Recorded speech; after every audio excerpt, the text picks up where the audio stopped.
परमादरणीय श्री मल्लिकार्जुन खड़गे जी, श्री वेणुगोपाल जी, श्री अधीर रंजन जी, मुकुल वासनिक जी, मंच पर बैठे सारे कांग्रेस के नेतागण, मेरे प्यारे कार्यकर्ता, यूपी के मेरे सारे साथी,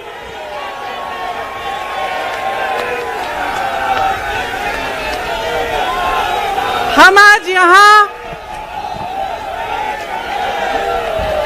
सुनाई दे रहा है?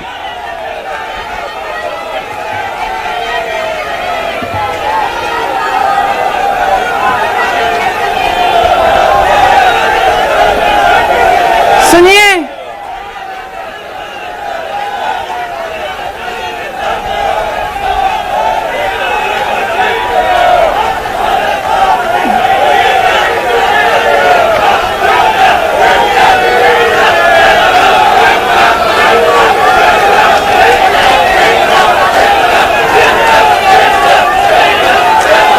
अब बोलूं? इजाजत है? मेरे यूपी के भाइयों, बोलने दो। देखिए, यहां पे बैठे हुए मेरे मन में एक पुरानी बात आई। 32 साल पुरानी बात है। मई 1991 की बात है। मेरे पिता की शव यात्रा तीन मूर्ति भवन से निकल रही थी। अपनी मां के साथ और अपने भाई के साथ हम एक गाड़ी में बैठे थे। सामने भारतीय सेना की एक ट्रक थी, फूलों से लदी हुई थी। उसके ऊपर मेरे पिताजी का शव था। थोड़ी देर काफिला चला, 5-10 मिनट चला। फिर राहुल कहने लगे मैं उतरना चाहता हूं। तो मां ने मना किया।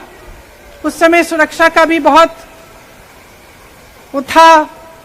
तो मां ने कहा नहीं, तुम उतर नहीं सकते। राहुल ने जिद की, नहीं मैं उतरूंगा। मैंने मां से कहा मां उतरने दो। राहुल गाड़ी से उतरा। उस सेना की ट्रक के पीछे खड़ा होके चलने लगा और तीन मूर्ति से लेके कड़ी धूप में अपने पिता के जनाजे के पीछे पीछे पैदल चलते चलते चलते चलते यहां पहुंचा। इस जगह से कुछ 400-500 गज दूर यहां पर मेरे शहीद पिता के अंतिम संस्कार मेरे भाई ने किए।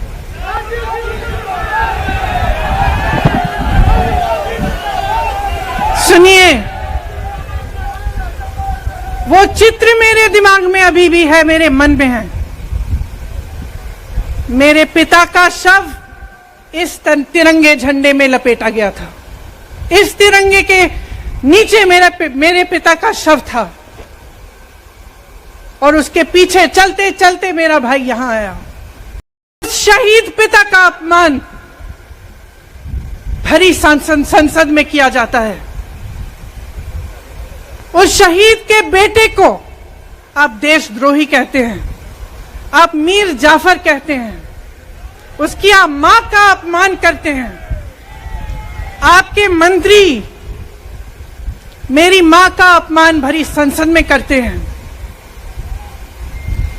आपके एक मुख्यमंत्री कहते हैं कि राहुल गांधी को पता भी नहीं है कि उनका पिता कौन है।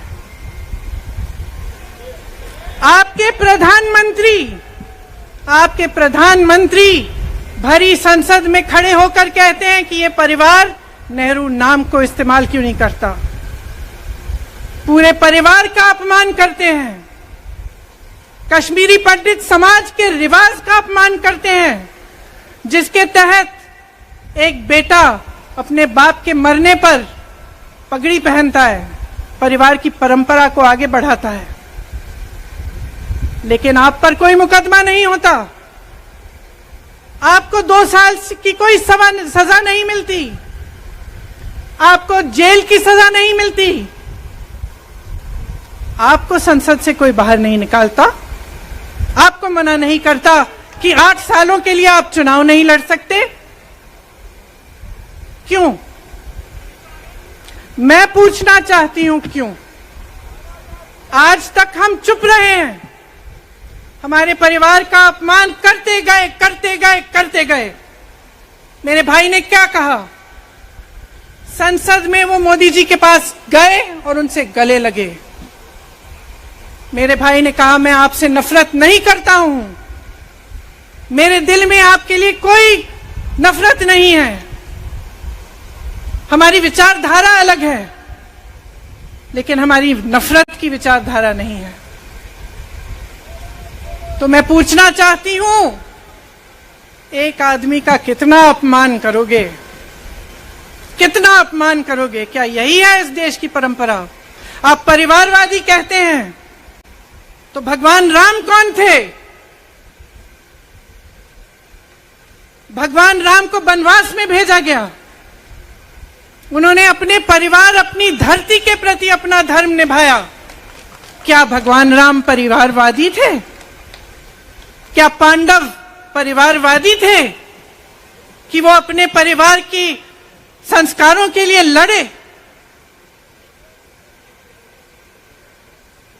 और हमें क्या शर्म आनी चाहिए कि हमारे परिवार के सदस्य शहीद हुए इस देश के लिए, कि इस झंडे में उनका खून है, इस धरती में उनका खून है, इस देश के लोकतंत्र को मेरे परिवार के खून ने सींचा है।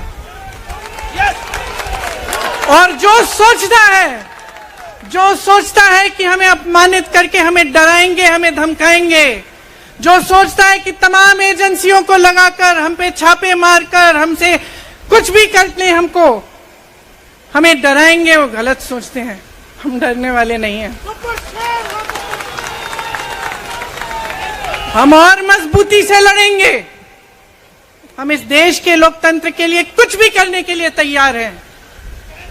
इस देश के लोकतंत्र को, इसकी नींव कांग्रेस पार्टी के महान महापुरुषों ने डाली है। कांग्रेस पार्टी लड़ी इस देश की आजादी के लिए, और आज भी इस देश की आजादी के लिए ही लड़ रही है। कभी कभी मैं सोचती हूं, मुझे समझ में नहीं आता कि पब्लिक क्या सोच रही है। क्या देख नहीं रही है क्या हो रहा है? क्या आपको दिख नहीं रहा है कि आपकी सारी संपत्ति लूटी जा रही है, एक आदमी को दी जा रही है, गिने चुने उद्योगपतियों को सब कुछ दिया जा रहा है? किसकी संपत्ति है? ये राहुल गांधी की संपत्ति है, ये आपकी संपत्ति है। ये पीएसयू किसके हैं? किसके लिए बनाए गए? आपके लिए बनाए गए, जो ऐसे एक के बाद एक इनको बेचे जा रहे हैं, दिए जा रहे हैं। इसी से तो आपका रोजगार आता है। छोटे उद्योगों से, छोटे व्यापारियों से आपका रोजगार आता है, किसी बड़े अडानी से नहीं आता। रोजगार नहीं देते, छीनते हैं आपका रोजगार। तो आप समझ क्यों नहीं पा रहे हैं? आप गैस के सिलेंडर के लिए 1000 रुपए दे रहे हैं, और यहां आपकी सारी संपत्ति किसी को सौंपी जा रही है। राहुल गांधी जी ने क्या कहा? अरे कौन सा इतना बड़ा जुल्म कर लिया कि आपसे 2 सवाल पूछ लिए, जवाब नहीं दे पाए ना, घबरा गए। और जो अहंकारी होते हैं, तानाशाह होते हैं, क्या करते हैं? जब सवालों का जवाब नहीं दे पाते तो पूरी सत्ता को लेकर जनता को दबाने की कोशिश करते हैं। जो सवाल उठाता है उसको दबाने की कोशिश करते हैं। आपने कभी सोचा है, आंखें खोलिए, आपने कभी सोचा है कि ये पूरी सरकार, ये सारे मंत्री, ये सारे सांसद एक आदमी को बचाने की क्यों इतनी कोशिश कर रहे हैं? इस अडानी में है क्या कि इसको आप सारी संपत्ति दे रहे हो देश की? 20 हजारों करोड़ शेल कंपनियों में इनकी हैं, और आप इन पे इंक्वायरी नहीं कर सकते। ये अडानी है कौन कि आप सब उनका नाम उठते ही बौखला जाते हैं और उनको बचाने में लग जाते हैं? देखिए, आप इस देश के देशवासी हैं, ये देश आपका है, ये लड़ाई आपकी है। आज तमाम नौजवान बेरोजगार क्यों हैं? हम इश्तिहार तो देख रहे हैं, होर्डिंग देख रहे हैं, मदर ऑफ डेमोक्रेसी लिखा है, कहते हैं कि हमारी अर्थव्यवस्था बहुत तेजी से आगे बढ़ रही है, तो इतने नौजवान बेरोजगार क्यों हैं? तो जहां जहां हम जाते हैं बेरोजगार नौजवान क्यों दिखते हैं?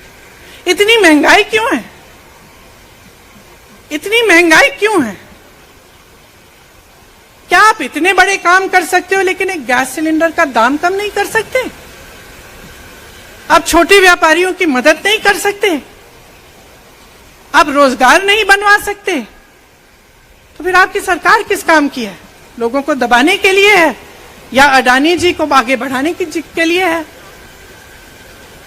तो आज ये समय आ गया है कि हमें गंभीरता से सोचना पड़ेगा। ये सरकार पूरी कोशिश करती है कि आपका ध्यान भटकाया जाए। अब आप सोचिए, कन्याकुमारी से कश्मीर तक एक आदमी चला, उसके साथ लाखों लोग चले। क्या पैगाम लेके चला? किस लिए चला? उसके दिल में क्या भावना थी कि लाखों लोग देश भर से उससे जुड़ के चले? समता, एकता की भावना थी। आज आपके सारी मीडिया, आपके सारे मंत्री, आपके सारे सांसद, आपके सारे कार्यकर्ता कह रहे हैं कि राहुल जी ने विदेश जाकर देश का अपमान किया, राहुल जी ने एक वर्ग का अपमान किया। क्या एक आदमी जो कन्याकुमारी से लेकर 5000 किलोमीटर कश्मीर तक चल के ये रोज रोज कहता है कि इस देश को एक होना चाहिए, सबको समान दृष्टि से देखना चाहिए, क्या ये आदमी देश का अपमान कर सकता है? क्या ये आदमी एक वर्ग का अपमान कर सकता है? तो ये आदमी क्या कर रहा है?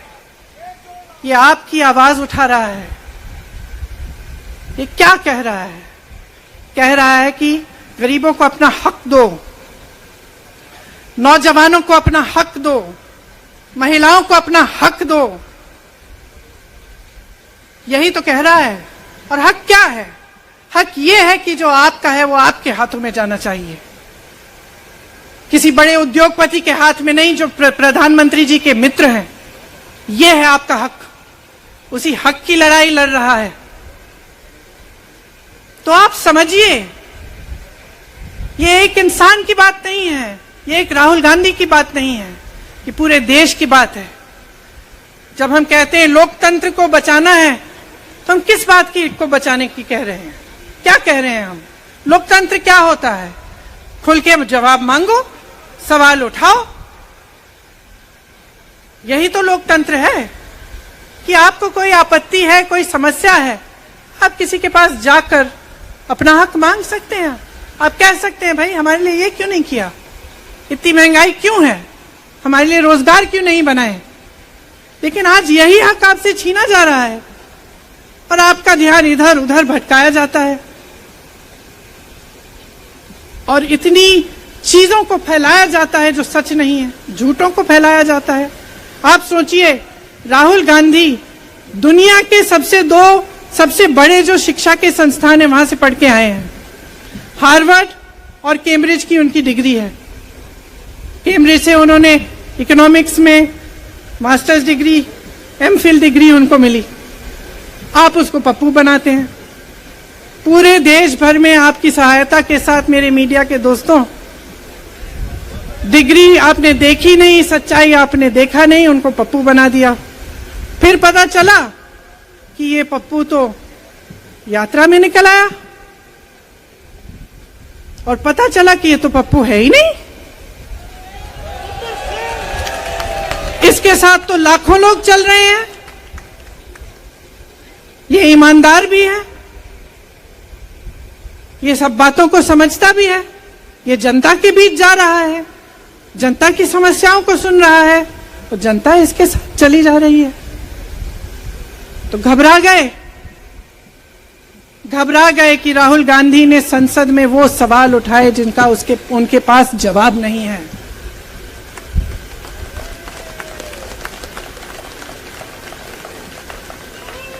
क्या किया सुन लीजिए।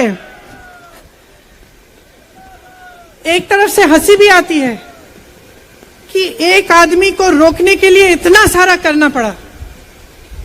जिस आदमी ने राहुल जी के खिलाफ सूरत में कंप्लेंट लगाई, आपको मालूम है कि पिछले साल उसने खुद कचहरी में जाके बोला इस पे आप स्टे लगा दीजिए। 1 साल के लिए अपने ही केस पे स्टे लगवाया, फिर वापस कब गए केस खुलवाने के लिए?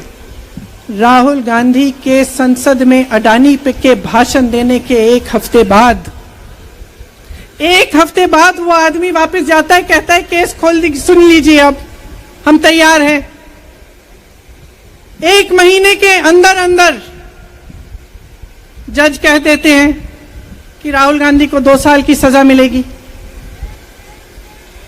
आपने देखा इस देश में कितने केस हैं कि जेल में 10 साल के लिए पड़े रहते हैं, उनकी सुनवाई नहीं होती। ये तो सुनवाई भी फट से हो गई, जजमेंट भी फट से हो गई, सजा भी फट से हो गई। और आपने कह दिया अगले दिन कि 8 सालों के लिए ये चुनाव नहीं लड़ सकते, संसद से बाहर कर देंगे इनको। वाह वाह वाह वाह वाह वाह, बहुत धैर्य है आप में। अरे कायर हैं, कायर है इस देश का प्रधानमंत्री। लगा दो केस मुझ पर, लगा दो केस मुझ पर, जेल ले जाओ मुझे भी, लेकिन सच्चाई ये है कि इस देश का प्रधानमंत्री कायर है।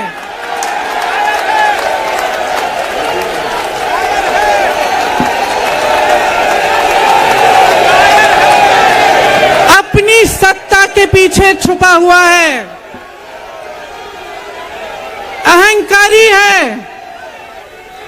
और इस देश की बहुत पुरानी परंपरा है, इस देश की बहुत पुरानी परंपरा है, हिंदू धर्म की पुरानी परंपरा है कि अहंकारी राजा को जनता जवाब देती है। और इस देश की बहुत पुरानी परंपरा है कि अहंकारी राजा को ये देश पहचानता है। मेरे परिवार ने मुझे एक चीज सिखाई है कि ये देश दिल से बोलता है और दिल से सुनता है। ये देश सच्चाई को पहचानता है। और मैं जानती हूं कि आज वो दिन है जब से सारा कुछ बदलने लगेगा।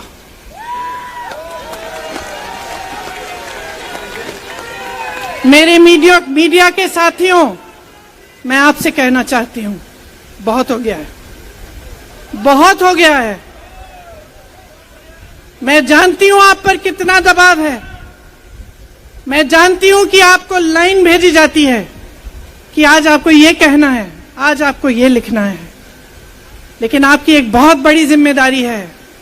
आज लोकतंत्र खतरे में है। अगर सरकार सवाल उठाने वाले को 8 सालों के लिए संसद से निकाल सकती है, अगर कह सकती है कि तुम्हें चुनाव लड़ने की ही इजाजत नहीं है, तो बहुत गड़बड़ है, बहुत गलत हो रहा है। और ये लोकतंत्र के लिए ठीक नहीं है, ये इस देश के लिए ठीक नहीं है।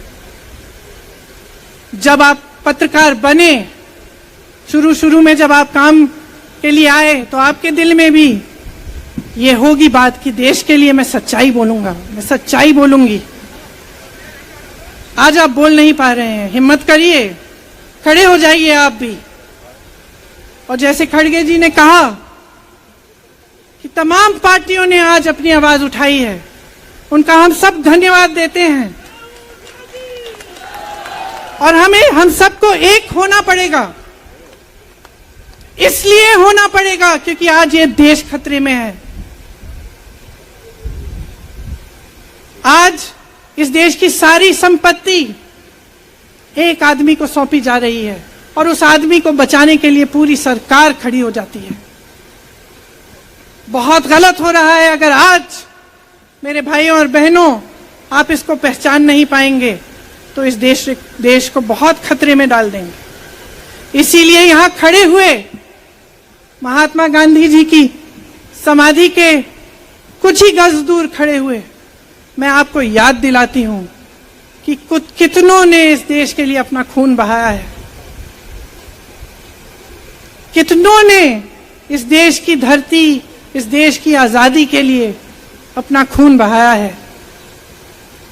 ये अफसर हैं यहां तैनात खड़े हैं, इसी तरह से इनके भाई सरहद पे खड़े होते हैं हमारे लिए, आज भी अपना खून बहा रहे हैं। क्या इसके लिए?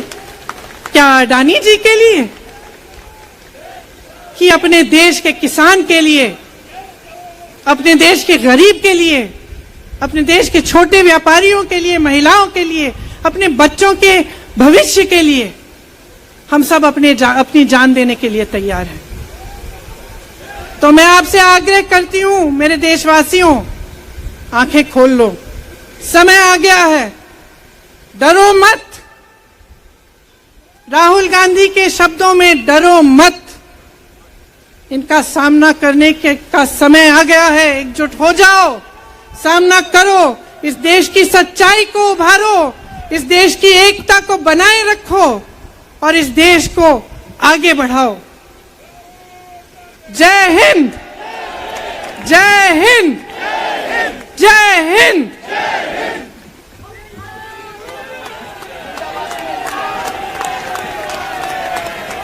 अगर आपने हमारे चैनल को सब्सक्राइब नहीं किया है तो आम पब्लिक चैनल को सब्सक्राइब कीजिए और हाँ, बेल आइकन जरूर दबाइए।